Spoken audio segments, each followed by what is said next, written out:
নমস্কার, আমি স্যার গৌরাঙ্গ আপনাদের জন্য নিয়ে এসেছি আজকে আবার একটি আকর্ষণীয় সহজ ইংরেজি উচ্চারণ করার খুবই সুন্দর চমৎকার ক্লাস। ভিউয়ার্স, আজকে যে ইংরেজি উচ্চারণ করার যে ক্লাসটি হবে সেটা হচ্ছে রুল 23।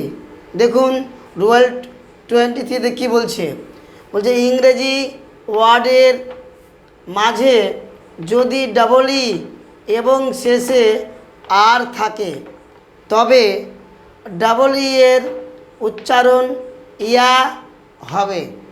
দেখুন ভিউয়ার্স, ইংরেজি ওয়ার্ডের মাঝে ডবল ই এবং শেষে আর থাকলে আমরা ডবল ই উচ্চারণ এখানে ইয়া করব। আমরা সাধারণত জানি ডবল ই উচ্চারণ আমরা কী করি, দীর্ঘই করে থাকি, কিন্তু আমরা এক্ষেত্রে দীর্ঘ উচ্চারণ করব না, ইয়া করব। যেমন দেখুন উদাহরণ দিলে আপনারা বুঝতে পারবেন।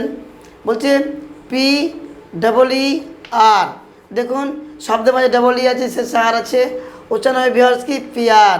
পিয়ার মানে হচ্ছে সমকক্ষ। তারপর দেখুন আছে এস টি আবার ডাবল ই আর, এক্ষেত্রে উচ্চারণ কি হচ্ছে স্টিয়ার।